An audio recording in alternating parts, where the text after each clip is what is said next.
여러분 안녕하십니까. 저는 독일문제연구소 소장 김동명 예비역 대령입니다.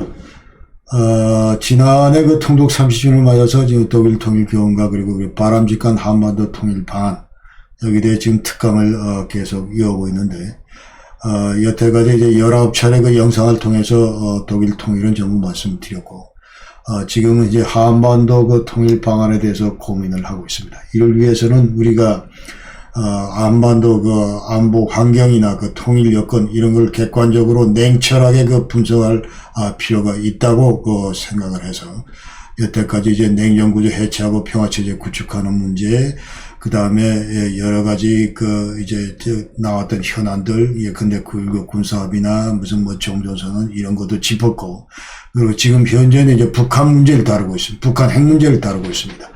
그래서 지난 시간에는 이제 북한 핵무장 그 상편으로 이제 플루토늄탄 관련해서 개발 관련해서 말씀드렸고, 오늘은 이제 그 남은 부분, 좀 양이 많아서 지금 두 편으로 나눠서 하는데 남은 부분에 대해서 여러분께 소개를 드리겠습니다.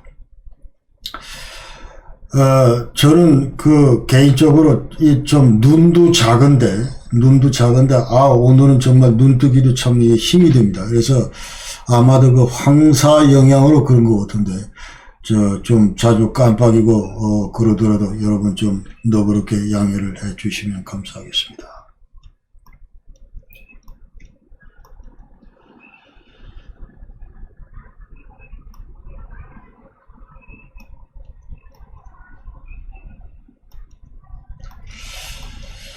자, 지난 영상에서 저는 이제 북한 핵무장 그 4대 요소에서 북한 그 지도부가 김씨 일가들이 어떤 형태로든 핵무기를 가져야 되겠다는 강한 의지를 가지고 있었고, 또 그러면서 이제 소프트웨어, 하드웨어 이런 것들을 전부 다 구비했고 딜리버리 시스템도 개발했다 이런 말씀을 드렸고, 그 다음에 지금까지 그 6차례에 걸쳐서 핵실험을 했는데 그 중에서 이제 제일 먼저 플루토늄탄을 그 개발해서 핵실험을 했다 이제 그런 말씀을 드렸습니다.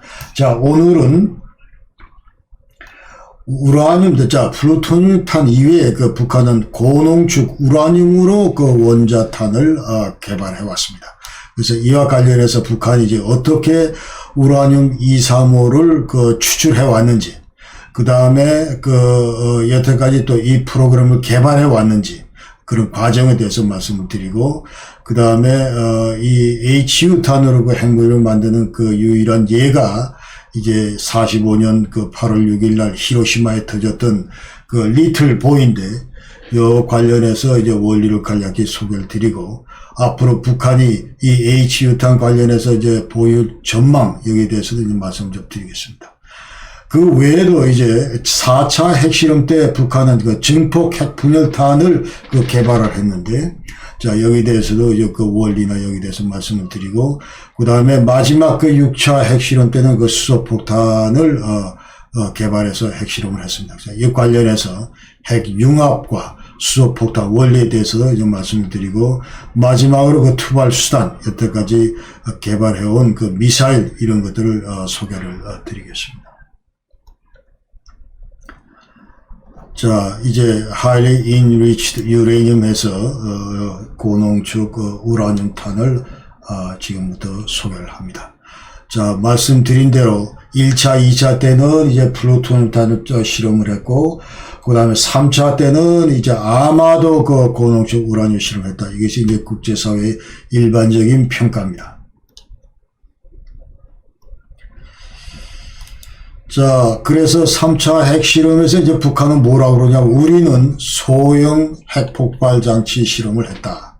그렇게 얘기를 하면서, 그 당시에 이제 라이트 월헤드, 그러니까 아주 그 경량화된 조그만 그런 그 핵탄두, 실험을 했다. 이제 이런 얘기도 덩달아 했습니다. 그러면서 2013년 3월 달에 이제 김정은이는 자, 핵무력 경제건설 이 병진 노선을 채택하면서 뭐라고 얘기를 하냐면, 이제 핵무기를 앞으로 소형화하겠다. 그 다음에 다종화하겠다. 그런 거지. 그러니까 한마디로 이제 플루토늄탄에 이제 국한하는 것이 아니고 앞으로 종류를 다양화하겠다. 그런 얘기입니다. 그래서 우라늄탄도 만들고, 그 다음에 증폭 핵분열탄을 통해서 이제 수소폭탄도 만들고, 이런 의지를 이제 피력한 것이죠. 그러면서 이렇게 이제 만들면 이게 앞으로 이제 노동 미사일이나 핵탄두 그의 이제 장착용으로 이제 이와 같은 그 핵무기를 개발하겠다는 뜻이 되겠습니다. 그래서 그 당시 2014년도 이제 2월 12일 날 3차 핵실험을 했는데 그 핵실험하기 전에 일주 전에 이제 지그프리 테카 그 스탠포드 대학 교수가 뭐라고 그러냐. 북한은 아마도 H유탄 고농축 우라늄탄을 1개 내지 2개는 보유하고 있을 것이다. 이제 이런 얘기를 했습니다. 그러면서 그 당시에 이제 상황이 북한은 더 이상 그 플루토늄을 그 제조할 수 있는 그런 그 원료 물질을 지금 이제 충분히 확보하지 못했기 때문에 그렇다. 이제 그런 얘기를 했고, 그래서 이제 국제 사회는 아마도 3차 핵실험은 H유탄이다 이렇게 이제 전부 추정을 하는 겁니다.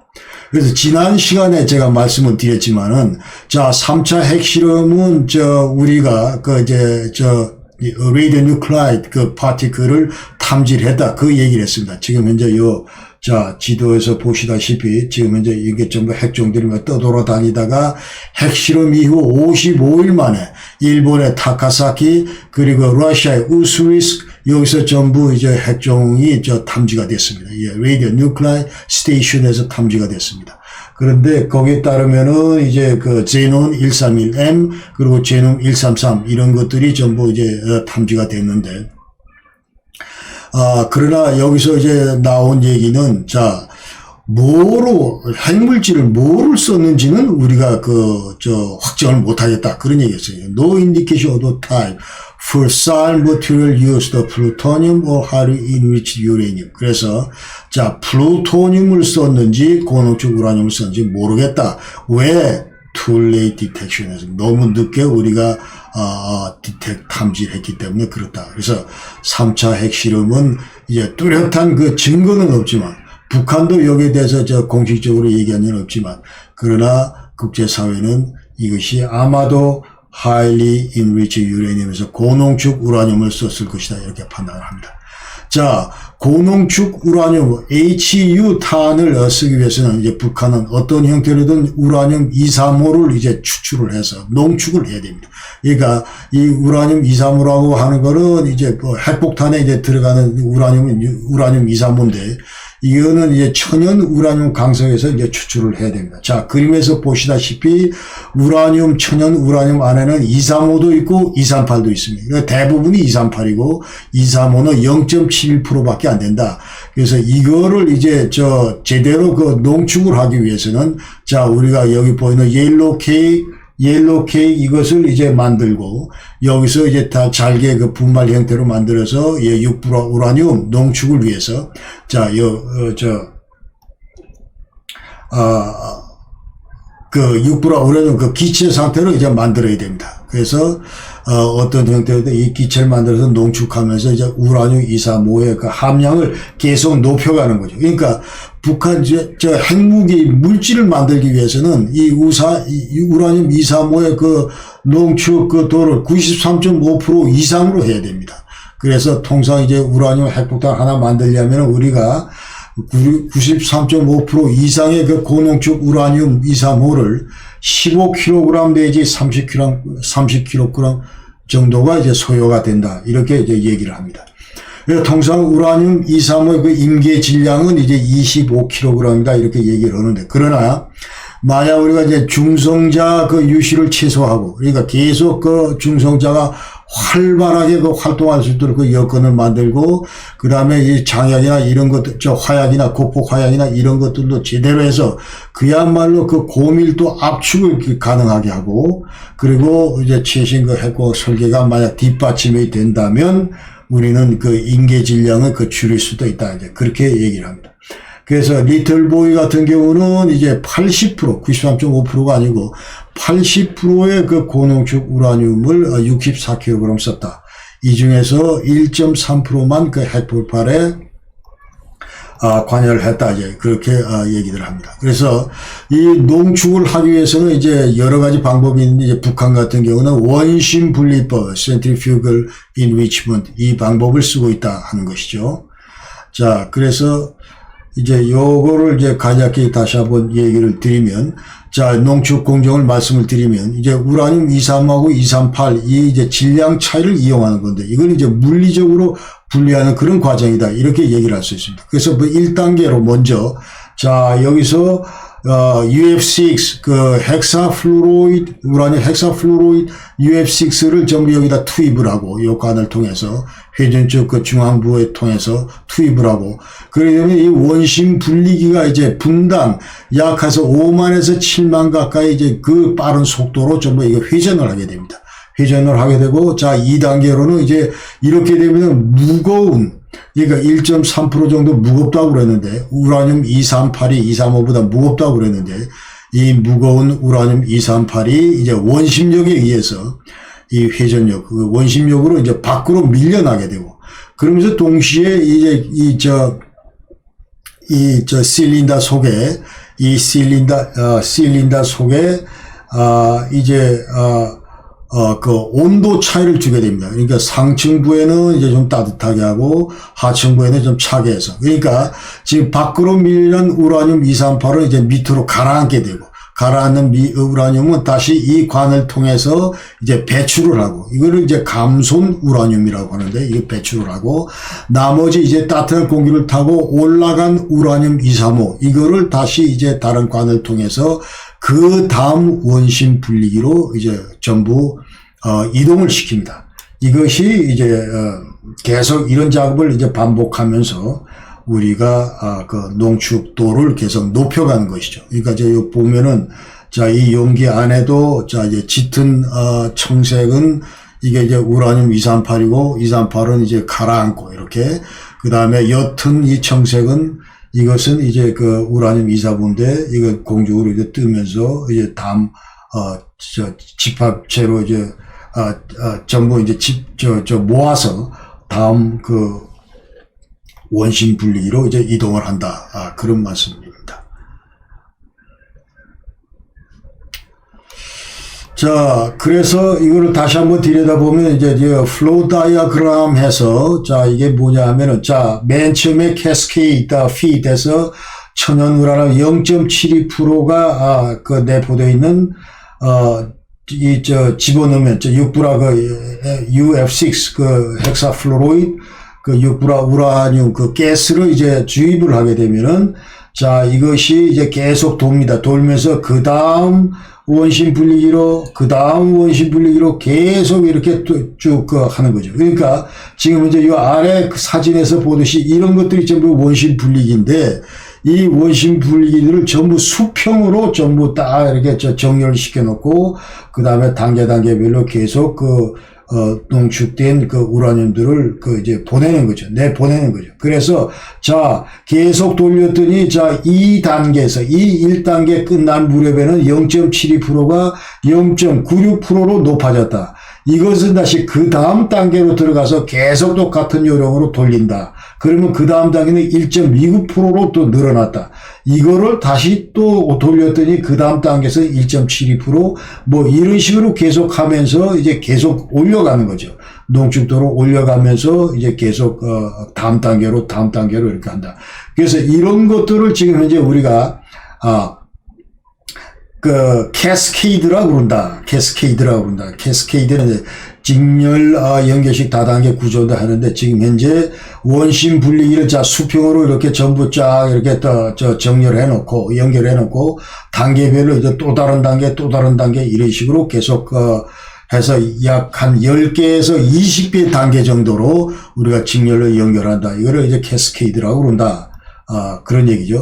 그 다음에, 자, 이거 다시 이제 같은 얘기인데, 자, 예컨대 이제 우리가 최초 0.7% 출발을 해서 0.35%, 이건 뭐냐면 이제 우리가 원자로 그 연료를 쓸 때 통상 그 저농축 우라늄 3.5% 정도다. 그래서 이거 리액터 그레이드 그럽니다.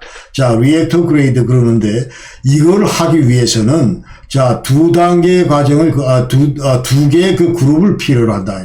하나, 두 개 그룹. 근데 각기 그 그룹마다 12개의 캐스케이드, 12단계가 있다는 거죠. 여기도 12단계가 있고.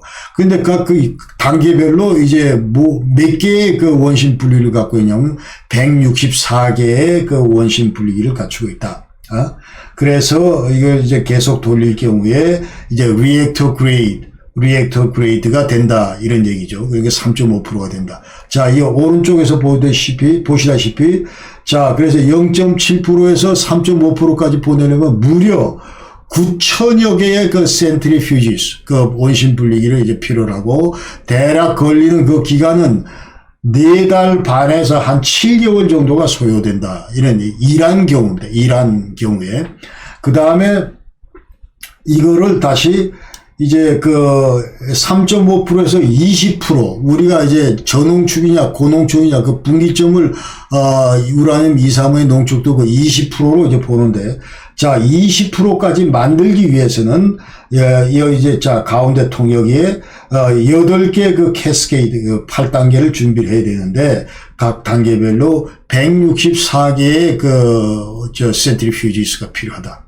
그러면서 그렇게 되면 이제 돌리다 보면은, 자, 이란 같은 경우는 3.5에서 20% 가는데,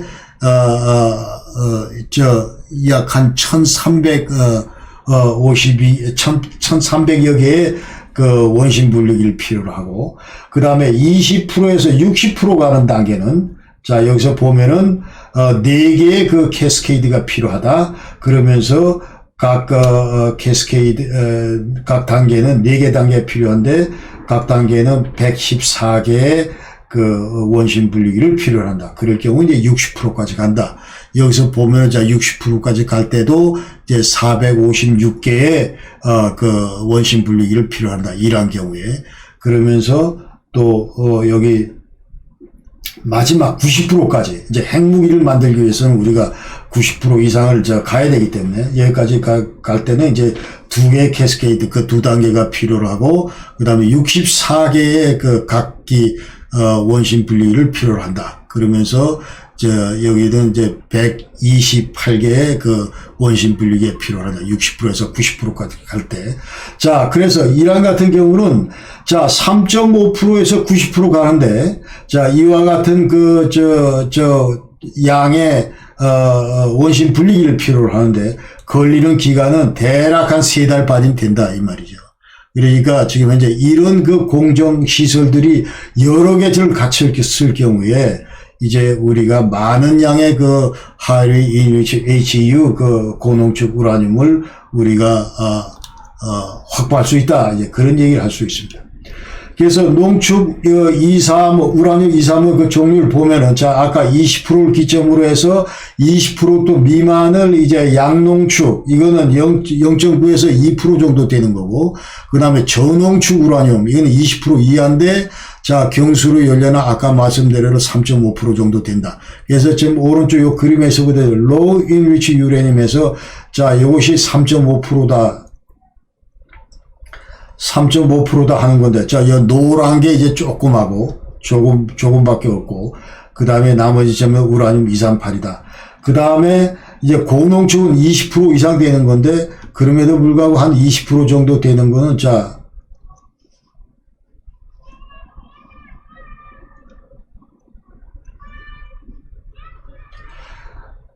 여기서, 자, 요 정도밖에 안 되고, 나머지는 238이고, 그 다음에 고농축은, 자, 이게 90% 이상 되는 이 노란 색깔이 짙어지는 거죠. 노란 색깔이 여기 짙어지면서, 이것이 이제 그 고농축 우라늄입니다. 그러면서 이제, 우리가 그 핵무기 물질로 사용하기 위해서는 93.5% 이상을 돼야 된다. 그리고 원자력 그 잠수함에 쓰기 위해서는 한 55%, 이섬의 비율을 50% 정도를 이제 해야 된다. 그리고 재처리 우라늄이라는 게 있는데, 이것은 지난 시간에 제가 잠깐 말씀드렸는데, 우리가 스펜퓨얼을 재처리해서 플루토늄을 추출하는데, 그때 이제 플루토늄뿐만 아니고 이제 우라늄도 따라 나온다. 그 당시에 따라 나온 우라늄을 우리가 리프로세스 우라늄이라고 얘기를 한다. 그 다음에 감손 우라늄은 아까 얘기대로 238 지금 현재 원심 분리해서 돌리고 남은 것들, 그런 것들을 이제 전부 감손 우라늄이라고 한다. 자, 북한은 언제부터 그 프로그램 이걸 돌렸냐, 235 고농축 우라늄 프로그램을 돌렸냐. 이거는 지난 그 영상에도 이제 잠깐 말씀드렸는데, 2002년도 10월 달에 그 당시에 사진 나오고, 여기 지금 제임스 켈리, 그 당시 동아태 차가버가 이제 북한을 방문해서, 야, 너들 지금 고강도 알루미늄을 그 대량으로 구입했는데, 이런 그 통관 서류를 우리가 확보를 하면서 이제 제시라고 북한이 여기 대해서 이제 시인을 했습니다. 그러면서 그 당시에 이제 제2차 그 북핵 위기가 이제 그 발생을 한 거죠. 그러면서 이와 같은 그 고농축 우라늄, 이거는 이제 그 당시 그 파키스탄 압둘 카디어 칸 이 박사가 이제 그 관련된 농축 기술이나 아니면 이제 원심 분리기 그 설계도 이런 것들을 이제 북한에 제공을 했다. 대신 이제 북한은 자기네들이 갖고 있는 그 노동 그 미사일 그 기술, 이런 미사일 기술을 이제 저쪽에다가 전달을 이전을 했습니다. 그래서 이와 같은 그 고농축 우라늄 프로그램 이제 그 계획에 따라서 이것은 그야말로 그 당시에 북한이 이제 국제사회와 맺고 있던 모든 핵 문제 관련된 그 협정 이런 것들 정면으로 파기하는 그런 계기가 됐다. 이런 말씀을 지난번에 드렸습니다. 그러니까 미북 핵 합의나 아니면 한반도 비핵화 공동선언이나 또 IAEA하고 그 Safeguard Agreement 맺었던 거, 그 다음에 NPT 가입하면서 생겼던 모든 그 약속들, 이런 것들을 한꺼번에 좀 했고, 그 다음에 미북 핵 합의에 따라서 우리가 대북 경수로 2기를 제공하기로 했는데, 이 경수로 사업을 근본적으로 이제 파토나게 한 것이 바로 이 북한의 HU 개발 프로그램입니다. 그러니까 북한은 이제 이 천연 우라늄, 이 고농축 우라늄 그 프로그램 관련해서 이제 3박자를 다 갖추고 있습니다. 그렇기 때문에 지난 시간 말씀드린 대로 이제 천연 우라늄을 약 한 2,600만 톤이나 이제 가지고 있고, 그리고 이제 우라늄 강산은 지금 황해부터 평산, 그 다음에 황해도 금천, 박천, 그 다음 평안남도 순천, 함경부도 나선, 이런 데 전부 이제 광산 돌리고 있고, 그 다음에 평산군, 황해도 평산군에는 대규모 우라늄 재련 공장도 가지고 있으면서 여기서 이제 옐로우 케이크도 만들고 있다. 그 다음에 우라늄 농축시설 관련해서는 지난 시간 말씀드렸습니다. 영변 뉴클리어 컴플렉스에 지금 현재 2010년도에 처음으로 이제 농축 공장이 들어섰습니다. 그래서 지금 현재는 약 한 4,000개 정도의 원심 분리기를 이제 확보하고 있고, 그래서 이 오른쪽에 그림 요 부분은 이제 전부 드로잉 한 건데, 그 당시 2010년도에 지크프리 테카가 처음 갔을 때, 9월달까지는 내가 못 봤는데, 10월달에 보니까 없던 것들이 있다. 그러면서 이제 그 사람 진원에 따라서 전부 이렇게 드로잉 한 겁니다. 그러면서 봤더니 대략 외부 건물은 이런 형태를 띠고 있고 내부 건물은 이제 모습은 이런 거였다 하는 것이죠. 그러면서 이것이 전부 이제 원심 분리기가 이렇게 수평으로 전부 이게 병렬적으로 전부 이렇게 설비가 구축이 돼 있었다. 그런 얘기입니다. 그 다음에 2010년도에는 미국은 이제 뭔 얘기를 하냐면, 평양 근처에 평양 시내가 이렇게 있고, 평양 시내가 이렇게 있고, 그 다음에 남쪽으로 천리마 구역에 강선 우라늄 농축 공장을 지금 현재 가동 중이다. 그러면서 무려 원심 분리기 약 한 12,000개를 돌리고 있다. 이런 얘기를 했습니다. 그러나 2020년도에 과거 이제 알바라데이 IAEA 사무총장 밑에서 차관으로 있었던 부총장으로 있었던 올리 하이노넨 핀란드 사람인데, 이 사람이 이제 얘기는 과연 그럴까 하는 이제 의문을 제기를 했습니다. 그러면서 2020년대 이것이 과연 우라늄 농축 시설인지 이런 얘기도 하면서, 이 사람 얘기는 이제 아마도 manufacture components for centrifuges, 그래서 이것은 원심 분리기에 들어가는 주요 부품들을 생산하는 그런 공장이 아닐까 이런 얘기도 하고 있습니다. 그래서 이제 일개 그 농축 시설 약 한 2,000여 개의 그 원심 분리기가 만약 가동된다고 한다면 여기서 이제 연간 한 40kg의 고농축 우라늄을 생산할 수 있다. 그러니까 지금 현재 요 객관적인 그 팩터가 만약 미국의 지금 현재 그 미국의 그 정보가 사실이라면은 이제 토탈 한 16,000여 개의 그 원심 분리기를 보유하고 있는데 여기 따르면은 이제 그 8배니까 약 한 연간 320kg의 그 고농축 우라늄을 북한은 생산할 수가 있다. 이렇게 우리가 볼 수 있는 것이죠. 네, 지금 말씀대로 자 이와 같은 그 원심 분리기를 돌려서 이제 전부 UF6 그 헥사플루로이드 그 고농축 우라늄을 전부 이제 우리가 북한이 이제 생산을 해서 이것을 이제 핵무기로 만들기 위해서는 다시 그 고체를 만들어야 됩니다. 그래서 주조 공장에서 이제 그 우라늄 주조 장치에서 이제 고체 상태로 전환해서 북한은 그 핵무기의 우라늄 HU 탄을 이제 만들 수가 있다. 그런 얘기입니다. 그래서 역사적으로 그 리틀 보이, 히로시마에 터졌던 리틀 보이가 이제 그 건 타입이라고 우리가 얘기를 하는데 고농축 우라늄을 이용한 그 건 타입의 그 핵폭탄이다. 그래서 이 포신형 건 타입의 그 핵폭탄은 총처럼 이제 핵물질을 만들어 놓고 이게 자 여기 지금 보시다시피 여기에 핵물질 또 요 앞에 핵물질 그러니까 미임계 2개 그 핵물질을 이렇게 배치를 해 놓고 뒤에서 이제 그 젤의 고폭 화약을 터트리면은 자 이것이 이제 하나의 핵물질로 이제 전부 합쳐지면서 임계 상태에 도달하고 이제 핵 분열을 하게 된다. 그러면서 엄청나게 높은 에너지와 그 중성자를 방출한다. 이것이 바로 이제 히로시마에 터진 건 타입의 고농축 폭약 핵무기입니다. 그 당시에는 이것을 이제 핵실험을 실시하지 않았는데 왜냐하면 이제 설계상으로 전혀 오류가 생길 수가 없다 이런 판단하에 이제 전부 터뜨렸다는 것이죠. 그러니까 지금 요즘 그 얘기는 자 HU탄은 자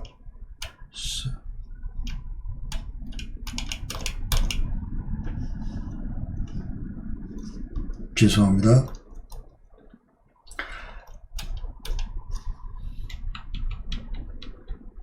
자, HU탄은 국가 지원 없이도 테러 집단도 그 제조가 가능하다. 이런 얘기를 지난번 핵안보 정상회의 때 이제 각국 정상들은 얘기를 한 바 있습니다. 자, 그 당시에 터졌던 그 리틀 보이의 그 파이어링 메커니즘 이거를 이제 간략히 소개를 드리면 자, 지난번 비디오에서도 이제 한번 말씀을 드렸지만, 지난번 영상에서, 자, 그 당시에 터질 때, 원자탄에서 이제 9,450m 그 항공기에서 이제 이것을 터뜨렸는데, 자, 그 다음부터 이제 터뜨린 직후부터, 자, 떨어뜨린 직후부터, 투하 직후부터 이제 시계가 작동을 합니다. 이게 1단계고, 시계가 작동을 합니다. 자, 그 다음 2단계는,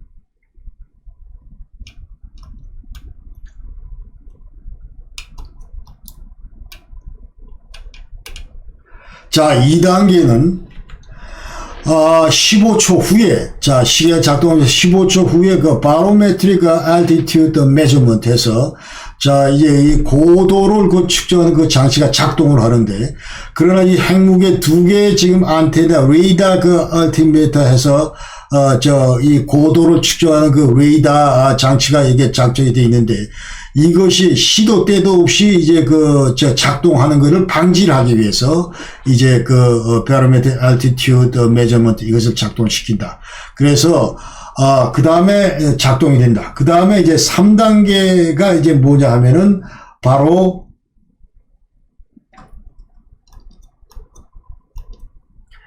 자, 2000m 상공 그때부터 이제 레이더가 엘티메타 이게 레이더 엘티메타가 얼티메타가 이제 작동을 한다 이 말이죠. 그러면서 자 2000m 상공에 가게 되면 정확하게 580m 상공에서 핵분열을 시작하자 이제 이런 것들이 전부 다 세팅이 돼 있다는 거죠. 이와 같은 메커니즘으로 이제 폭발을 했다 이런 말씀을 드리겠습니다. 자, 북한은 앞으로 이제 고농축 우라늄탄 그 보유 전망 관련해서 지금 현재 이 사진에 보시는 분이 데이비드 올브라이트 ISIS 그 소장인데, 자, 이분은 이제 무슨 얘기를 하냐면 향후 앞으로 모든 북한 그 핵무기의 60%가 이제 고농축 우라늄탄이 될 것이다, 이렇게 얘기를 했습니다. 예, 그 당시에 2015년도에 이제 한 15개의 북한은 그 핵무기를 보유하고 있다, 이렇게 추정을 했는데, 그 중에 이제 8발 정도가 HU탄이다, 이런 얘기를 했고, 왜 그럼 그러는가? 왜 HU탄이 많아질 수밖에 없는가? 그런 관련해서는 이제, 북한은 우선 그 천연 우라늄을 그 확보를 하고 있고, 풍부한 2,600만 톤이나 확보를 하고 있고, 그 다음에 이거 HU탄은 이제 좁은 공간 내에서도 그 충분히 그 생산이 가능하고, 그 다음에 비밀리에 작업이 가능하다. 그리고 상대적으로 그 적은 에너지를 소모한다, 이제 이런 얘기를 하고 있습니다. 그러면서 플루토늄탄 그 추출을 위해서는 이제 우리가 원자로도 가동을 해야 되고, 그 다음에 그 핵 연료봉 쓰다 남은 그 스펜 퓨얼 이거를 저장할 수 있는 그런 시설도 갖춰야 되고, 그 다음에 또 제체 리프로세싱 그 플란트 이런 것들도 있어야 되고, 그렇기 때문에 HU탄이 상대적으로 훨씬 더 용이하다, 작업이 용이하다, 이제 그렇게 얘기를 합니다.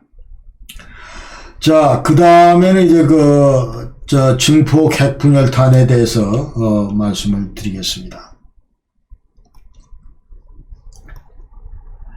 자, 4차 실험은 이제 북한이 그 수소폭탄 실험을 했다고 하는데, 그러나 이 국제사회는 이제 엄밀한 의미에서 이것은 수소폭탄이 아니고, 이것은 서방 정부의 평가에 따르면 위력이나 폭발력이나 이런 것들을 입체적으로 고려할 때 이것은 순수한 수소폭탄이 아니고 이 고폭 증폭 핵분열탄이다, 이렇게 이제 얘기를 합니다. 그래서 Boosted Nuclear Device다, 이렇게 이제 추정을 한다는 것이죠.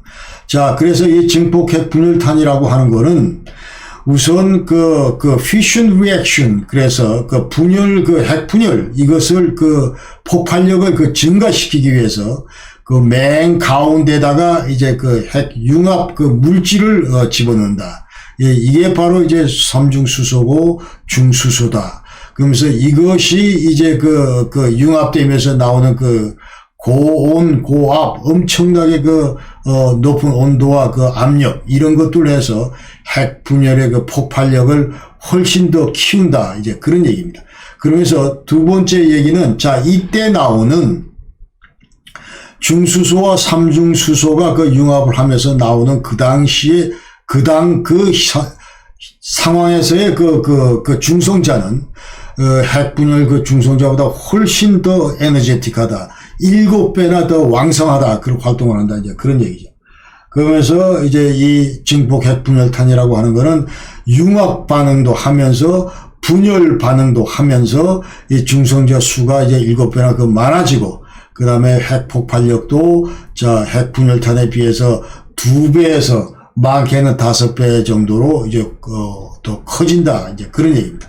그런 의미에서 이제 증폭 핵분열탄이라고 하는 거는 엄밀한 의미에서 이것은 수소폭탄이 아니다, 이제 그런 얘기입니다. 그러면서 자, 이게 수소폭탄 내 핵탄도에 들어가긴 들어가는데, 그러나 이것은 어디까지나 수소폭탄 2단계 핵 융합을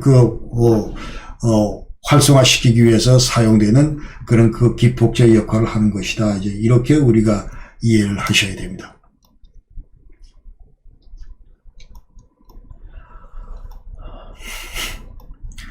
그래서 만약 우리가 이제 증폭 핵분열탄을 만들었다고 하는 거는 이제 앞으로 이게 탄도 소형화를 가능케 한다, 이제 그런 얘기가 되는 겁니다. 그래서 그 다음에 5차 핵실험 때 2016년 9월 9일 날 5차 핵실험을 했는데, 이 5차 핵실험 때는 북한 스스로 얘기가, 자, 이건 핵탄두 실험이다, 그런 얘기입니다. 그래서 지금 4차 때의 어떤 이런 증폭 핵분열탄, 이 실험을 토대로 해서 5차 핵 분열탄 실험도 가능했다, 이런 얘기입니다.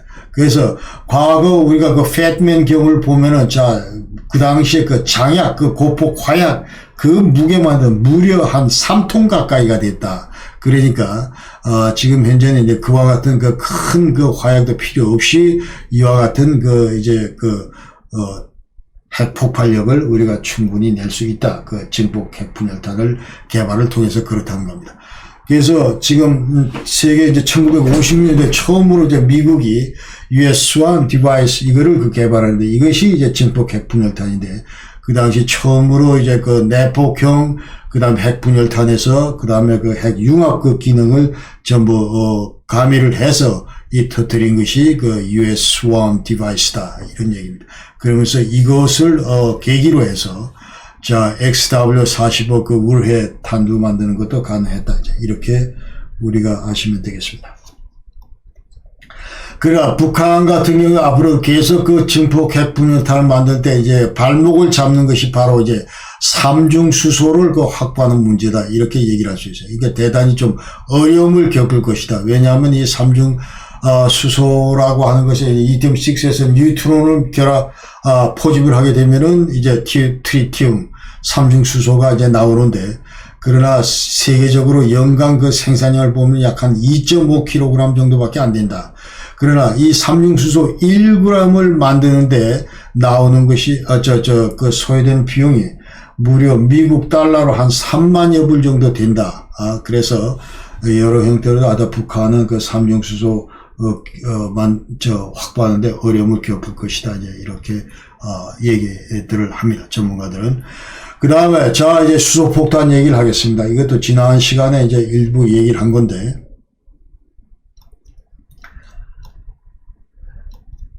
자, 이 6차 실험 때 이제 수소폭탄 실험을 했는데 이건 이제 북한도 그렇고 국제사회도 그렇고 모두 다 인정하는 겁니다. 그러니까 북한은 이미 수소폭탄 그 개발에 성공을 했습니다. 자, 이렇게 우리가 얘기할 수가 있고. 그래서 지금 현재 여기서 보면은 자, 여기서 이제 그 당시에 그 지진파인데 그 magnitude 그 waveform인데 자, 1차 때, 5차 때는 이렇게 이제 작은 형태지만, 그러나 6차 때는 이와 같이 엄청나게 큰 그 웨이폼 그 파형을 보여줬다. 그런 의미에서 이제 북한은, 이것이 6차, 이거는 이제 반드시, 이거는 맞다. 북한 수소폭탄 실험이 맞다. 이제 이렇게 우리가 그 파악을 하는 것이요. 자, 이 CTV에 대해서 분석한 이걸 보면은, 자, 이걸 폭발력도 이렇게 커졌다. 그 다음에, magnitude, 이것도, 훨씬 과거에 비해서 커졌다. 이렇게 얘기를 하는 거고. 그래서 그 magnitude, 이것 관련해서는 우리나라 기상청은 이제 5.8 정도로 봤는데, 미국은 미국의 지질조사국, 그러니까 US Geological Survey, 여기서는 6.3으로 봤다는 것이죠. 그 다음에 중국 과학기술대 6.3.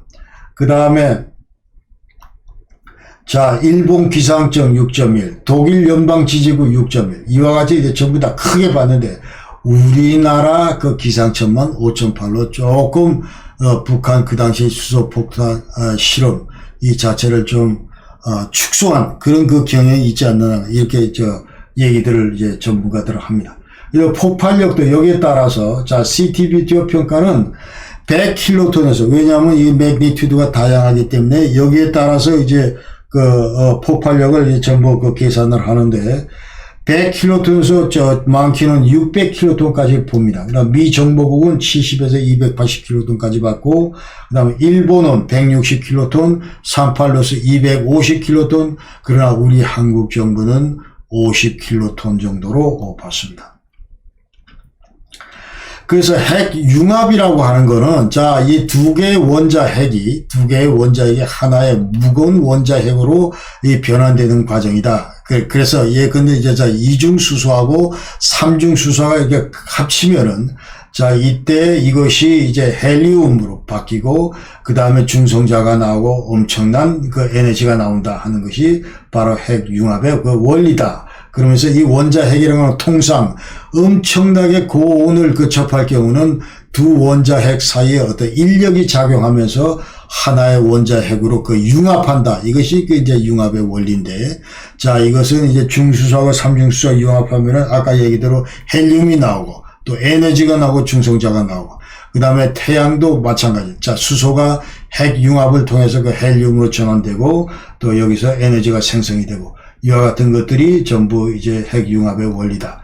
수소 폭탄의 원리는 자 수소 핵 융합으로 이제 그 폭발력을 증가시키는 게 바로 수소 폭탄이다. 이렇게 우리가 아실 수가 있습니다. 그래서 자, 이 그림에서 보시다시피 맨 가운데 이것은 자 이제 그 1차 그 프라이머리 스테이지에 나오는 그 핵 분열탄이고 그래서 이것이 터지면서 이제 엄청나게 이제 막 엑스레이하고 중성자가 발생이 되고 또 고열과 고압을 가져오고 그러면서 요 회색의 스티로폼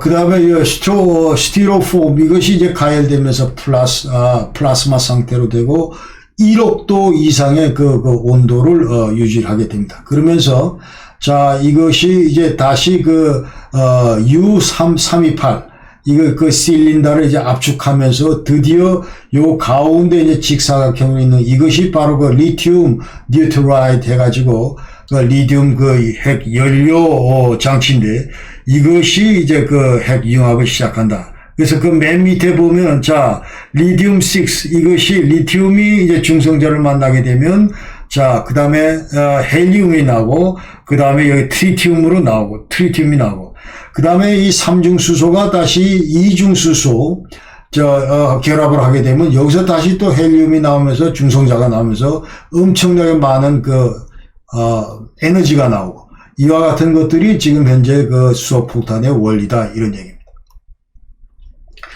자, 그래서 이제 2017년도 9월 3일날 이제 북한은 그 6차 핵실험을 했는데 이것은 이제 국제사회 전부 다 인정을 한다 이 말씀을 아까 드렸습니다. 그래서 그 당시 북한의 그 핵무기연구소의 성명에 따르면은 자, 대륙간 탄도 로켓 장착용 수소탄 실험에 우리가 성공을 했다. 그러면서 이거는 이제 ICBM 탄두 정착 수소탄 이 제작을 우리가 했는데 모든 면에서 우리가 최초 기획했던 그런 플랜과 실제로 그 실험을 통해서 나타난 모든 지표들, 그 계산값들 이런 것들 다 봤더니 정확하게 우리가 기도했던 것들이 전부 다 이루어졌다 이제 그런 얘기입니다. 그러니까 1차하게 그래서 여기서 핵분열 단계에서 이걸 전부 다 우리가 계획했던 거 다 그대로 다 정밀성 이런 것 확인했고 그 다음에 2차계 이것도 마찬가지 핵융합 단계 이것도 우리가 계획했던 것 그대로 다 산출이 됐다 이제 그런 얘기를 했습니다. 다음에 수소폭탄에 들어가는 그 핵탄두는 자 이와 같은 형태를 띠고 있는데 이와 같은 모습인데 자 지금 현재 얘기대로 요 밑에 부분이 이제 1단계고 프라이머리 피션 트리거고 자 여기서 나오는 것이 바로 이제 조금 전 설명대로 맨 가운데 이제 플루토늄 이상구가 이상구가 들어가고 맨 가운데 이제 디트륨하고 트리튬 그 가스가 들어가고 그러니까 핵 융합을 시키는 디트륨 이중수소, 삼중수소가 들어가고 그 다음에 그 주변을 전부 이제 플루토늄 이상구가 들어가면서 핵 분열과 핵 융합이 이제 여기서 이루어지면서 엄청나게 많은 고열과 고온을 이제 발생을 시키고 그 다음에 엑스레이나 그 중성자 이런 것들을 하면서 여기 있는 스티로폼 이거를 전부 이제 태우고 그러면서 1억 도 이상의 그 온도를 이제 생성을 하고 그러면서 맨 가운데 여기 있던 2단계 그 다음에 그 우라늄 235 그 다음에 그 주위를 둘러싸고 있는 융합 연료들 리튬 디오트라이드 연료들 이런 것들이 전부 뭉치면서 이제 핵 융합이 이루어지면서 엄청나게 많은 에너지와 핵 폭발력을 이제 가져온다 하는 것이 이제 수소폭탄인데 핵탄도 이렇게 생겼다는 것이죠. 그래서 요거는 이제 증폭 핵분열탄이 들어가는 거고 그다음에 여기에는 이제 핵 융합 물질들이 전부 들어간다 이렇게 우리가 아시면 되겠습니다.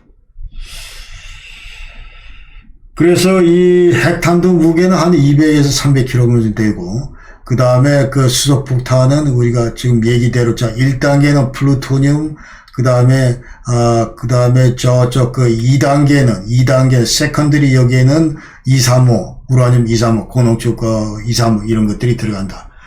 그래서 우리가 수백 킬로 또 핵탄두 수소폭탄에서 300kg이다 핵물질이 들어갔다 하면 대략 300kton의 그런 그 폭발력을 낸다. 이제 그런 얘기입니다.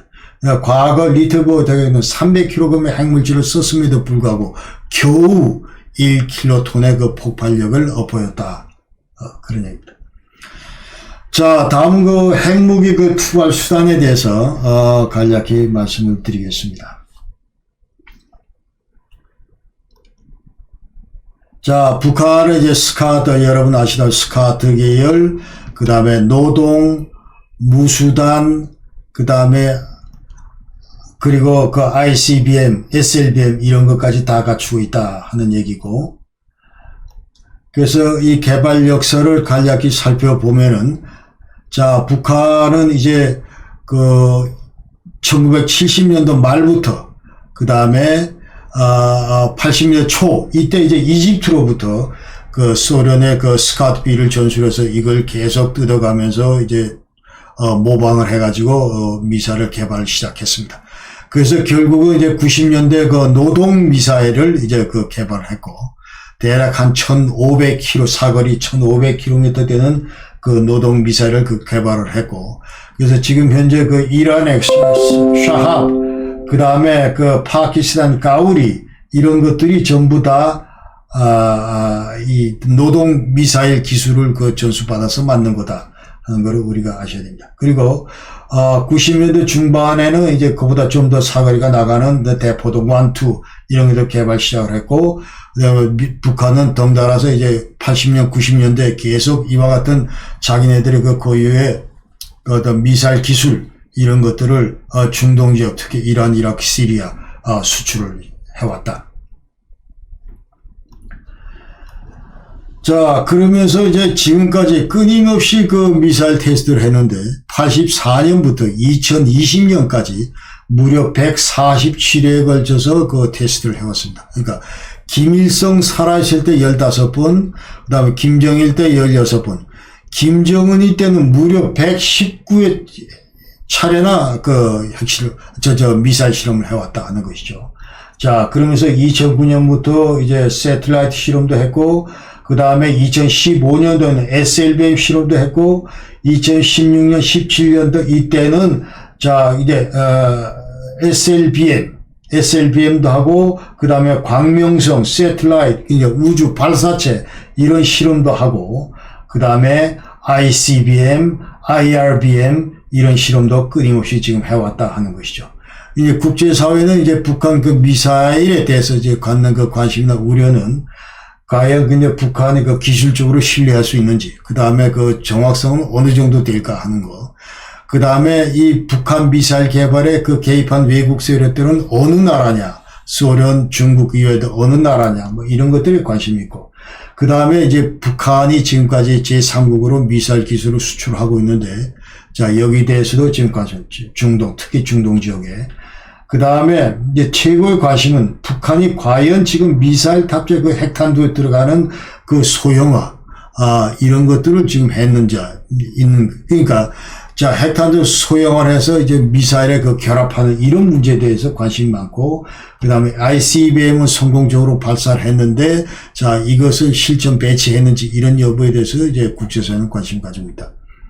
북한 그 미사일 배비 실태를 보면은, 자, 700개 그 숏레인지 밸런스 미사일. 그래서 이 스카트 계열은 이제 전북의 휴전선 근처에다가 이제 우리 대한민국을 겨냥을 해서 이제 배비를 해놓고 있고, 그 다음에 200개 그 노동 미사일. 이것도 이제 중거리 미사일인데, 이것은 1500km. 이거는 이제 일본까지도 커버할 수 있는 이런 건데, 이거를 지금 배치를 해놓고 있고, 또 무수단 이거는 한 3000 사거리 3500 했는데 이것도 이제 한 100기 정도 전부 배치를 했습니다.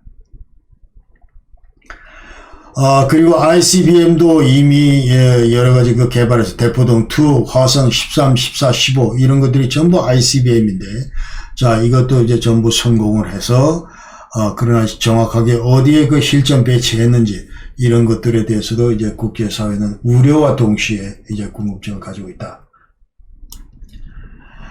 그 다음에 사거리에 따른 그 미사일을 우리가 구분해 보면은, 자, 이거 쇼트레인 스카트는 이제 1000km 이하고, 미디움 레인지 이거는 이제 노동 같은 경우는 1500, 그러니까 1000에서 3000km 정도 되는 거를 이제 MRBM이라고 우리가 얘기를 하고, 그 다음에 3000에서 5500 사이를 우리가 IRBM이라고 얘기를 한다. Intermediate Range Ballistic Missile 해서 무수단이 이 범주에 들어간다. 그 다음에 Intercontinental Ballistic Missile, ICBM, 이거는 5500km 이상 되는 거. 그러니까 대륙간 얘기하는 건, 자, 미국 본토에서 지금 현재 러시아 본토 뭐 이쪽까지, 그러니까 5500km 이상 되는 걸 이게 Intercontinental Ballistic Missile이라고 하는, 대포동, 화성 13, 14, 15 이런 것들이 다 이 범주에 들어간다는 것입니다. 자, 그러면서 이제 북한이,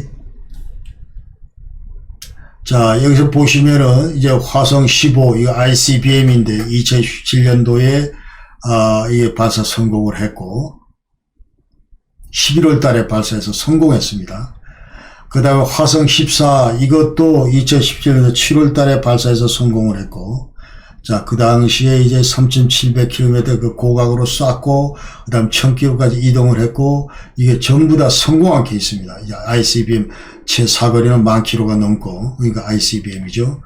그 다음에 화성 13, 이것도 이제 통상 그 KN-08로 많이 알려졌는데, 이것도 2015년 이후에 등장을 했습니다. 그래서 이것은, 로드 모바일,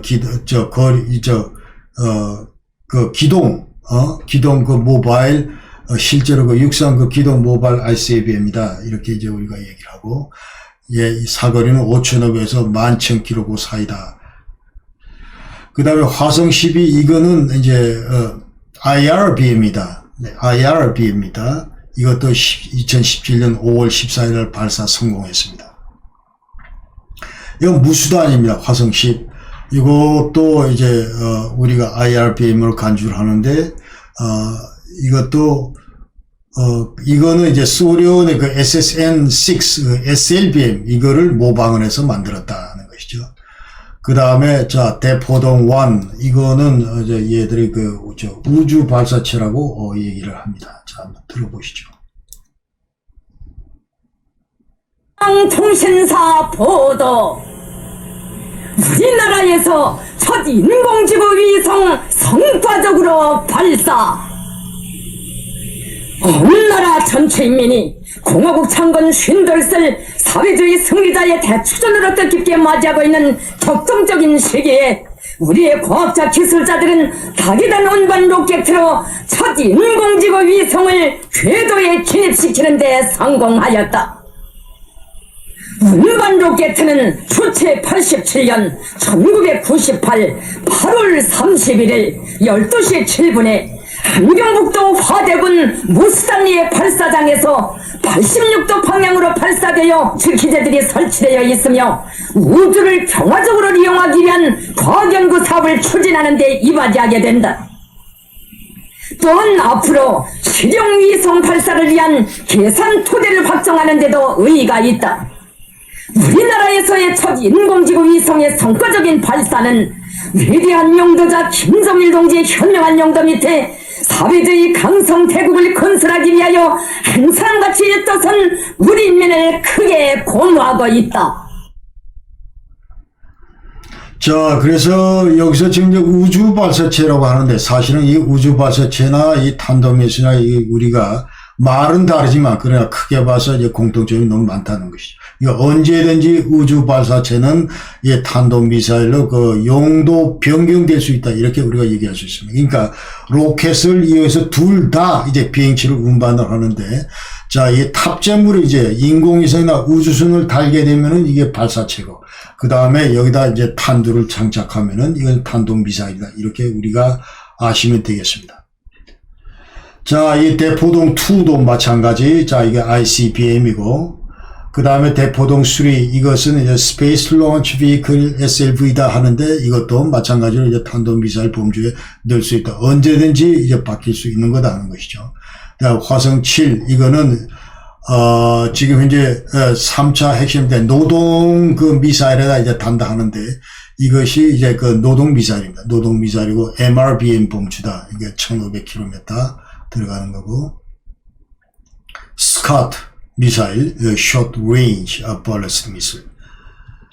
자, 그 다음 북극성 해가지고 SLBM, 잠수함에서 쏘는 그 Ballistic Missile이다. 이게 SLBM이고, 그래서 북한은 자, 이와 같은 그 여태까지 개발한 미사일들을 이제 세 개의 그 미사일 벨트로 이제 구분을 해서 전부 배비해서 운용하고 있다는 것이죠. 그러니까 휴전선을 그 가운데다 놓고 대략 한 50에서 90km 이 사이에 제1벨트를 구성하고 여기에 들어가는 것은 주로 이제 스카트, 여기 이제 미사일들이 여기 범주에 포함이 되고, 그 다음에 이제 평양 원산을 있는 그 라인 바로 그 일대에 이제 작전용 벨트다 해서 제2벨트를 이제 구성합니다. 이거는 이제 휴전선으로부터 약 90에서 170km 떨어진 데고, 그래서 여기에 들어가는 것들이 노동, 미사일, 그러니까 MRBM, 이런 것들을 이제 전부 여기가 배비를 하고, 그 다음에 이제 그 저 후방에 약한 휴전선으로부터 170km 이상 그 이격된 그 저쪽 그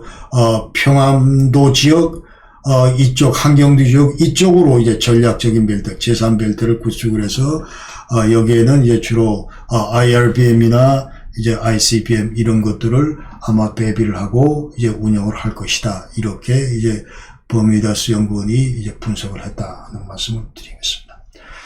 자, 오늘 이 영상은 이제 대충 여기까지 이제 말씀을 드리고, 그 외에 간략히 이제 여태까지 제가 했던 그, 내용을 소개를 드리면, 자, 독일 통일 30주년 이제 독일 관련해서 이제 이와 같은 그 영상들을, 제가 19차례에 걸쳐서 했다는 것을 이제, 소개를 다시 한번 드립니다.